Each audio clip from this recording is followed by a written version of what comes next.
안녕하세요. 고니고니입니다. 오늘 제가 읽어드릴 책은 나라는 너에게 라는 책입니다. 이 책의 저자는 실제로 본인의 일기를 쓴 책이에요. 17살 소녀가 쓰는 전교 1등, 자퇴, 그리고 거식증과 우울증, 삶의 극과 극을 오고 간 이야기입니다. 항상 전교 1등만 한 이 소녀는 원래 꿈은 파티시였지만 공부를 너무 잘했기에 파티시라는 꿈을 말하기도 부끄러워하게 됩니다. 남들에게 어떻게 비칠까 항상 시선을 의식하곤 했죠. 그렇게 쌓인 스트레스로 갑자기 악화된 거식증과 우울증이 이 소녀를 정말 힘들게 했는데요. 공부 때문에 힘들어하는 많은 분들, 스트레스로 힘들어하는 분들이 이 책을 읽었으면 좋겠습니다.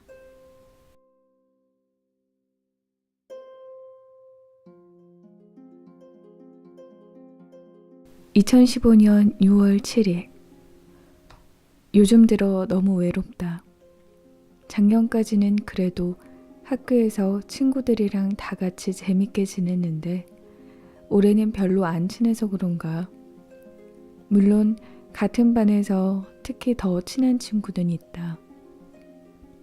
쉬는 시간, 점심시간에 늘 붙어 다니는 하연이도 있고, 그런데 지금까지 밖에서 만난 적도 단 한 번도 없었고 연락을 해본 적도 손에 꼽힐 정도다.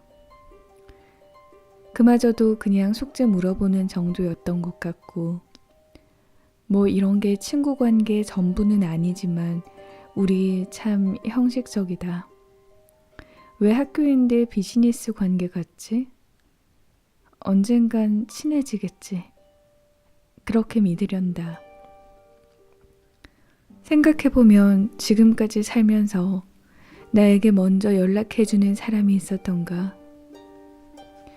물론 인간관계를 유지하고 싶다면 상대방한테 바라는 거 없이 내가 노력하는 게 맞긴 하지만 내가 먼저 연락하고 답장 기다리고 이러는 거 그만하고 싶다.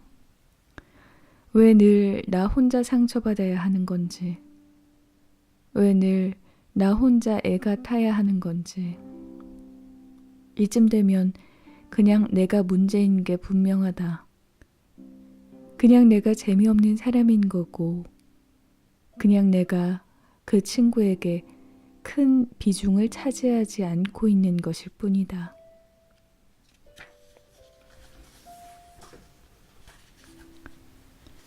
(2015년 7월 11일) 드디어 기말고사 결과가 나왔다. 공부를 아무리 열심히 해도 평균은 늘 97점에서 98점 정도밖에 안 된다. 솔직히 낮은 성적은 아니라는 거 나도 안다. 그런데 우리 학교가 강남처럼 문제를 어렵게 내는 것도 아니고 우리 학교 학생들 학구열이 그렇게 센 편도 아닌데 나는 왜 계속 제자리에 있는 걸까? 내가 열심히 노력을 안 하는 걸까? 아니면 내 능력이 이것밖에 안 되는 걸까? 내가 너무 싫다. 너무 스트레스 받는데 얘기할 사람이 없다. 누군가 내 마음을 이해해 줄 사람이 있었으면 좋겠다. 2015년 8월 1일 어렸을 때 나는 또래 친구들에 비해 예쁜 옷, 액세서리 등에는 관심이 없었다. 그래서 중학교 1학년 중순까지만 해도 정말 매일 트레이닝복만 입고 다녔다. 편한 게 최고라면서. 그런데 요즘에는 나도 예쁜 것, 아기자기한 것이 너무 좋다. 아니 그냥 푹 빠져있다는 게 맞는 표현인 것 같다. 20대가 되면 꼭 저런 옷 사서 예쁘게 입고 다녀야지. 왜 20대냐고? 나는 원래 안 꾸미고 다니던 사람이고 원래 외모에 관심이 없던 사람이었다. 좀 발전한 게 중 1학년 때부터 청바지를 입기 시작한 거랄까? 그런데 갑자기 내가 그 이미지에서 벗어나면 어색할 거다. 나도 그 어색함이 싫고 다른 사람이 나를 새로운 시선으로 바라보는 것도 싫다. 그래서 그런지 지금은 입으면 안 될 것만 같다. 이런 내가 싫긴 하지만 어쩔 수가 없다. 그래서 내 희망은 20대가 되는 순간이다.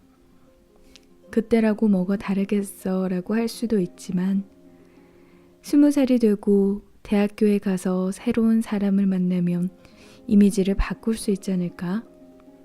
원래 그런 사람인 척 확신은 없지만 그래도 꿈에서나마 그랬다. 20살, 나는 그때부터 혼자 살 거다. 그럼 경제적인 것들도 내가 다 부담해야 할 텐데 대학 등록금, 세금, 식비, 아르바이트를 많이 해도 힘들긴 하겠다. 그럼 그냥 어느 정도 돈을 벌 때까지는 부모님이랑 살까?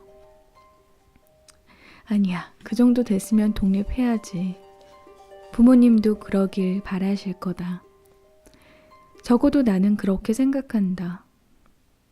그래, 역시 옷은 나에게 사치다.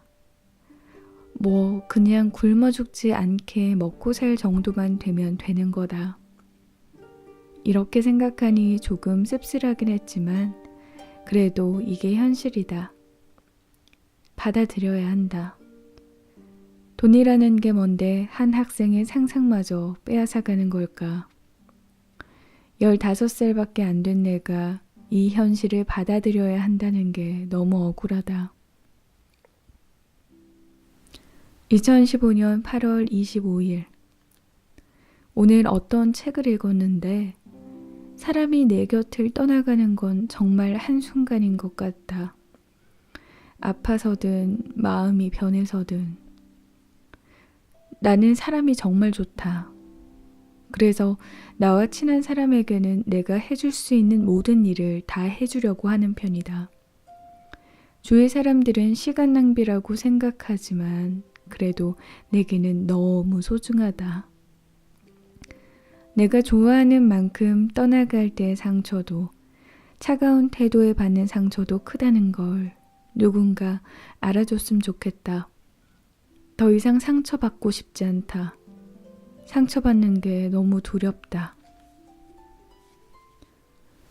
2015년 8월 31일.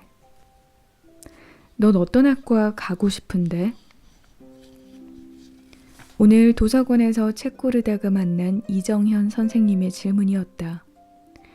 올해 담임 선생님도 갑자기 바뀌고 해서 이 질문은 안 받으면서 지내고 있었는데 결국 한 번씩은 받게 되는구나. 학과도 정하지 못했지만 파티실가 되고 싶어요.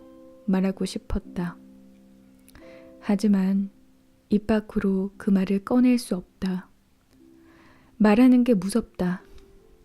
어차피 다들 어울리지 않는다고 할 텐데 다른 직업 갖는 게 좋겠다고 그럴 텐데 나도 당당히 말할 수 있는 꿈이 있었으면 좋겠다. 모두가 나를 응원해 줄 수 있는 그런 꿈. 아니, 나도 그냥 나 자체로 응원을 받을 수는 없을까?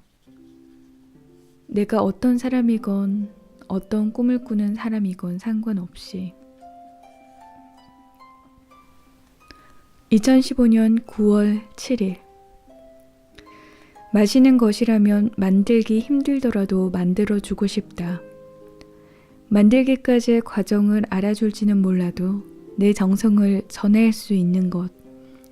베이킹의 묘미는 그런 것이다.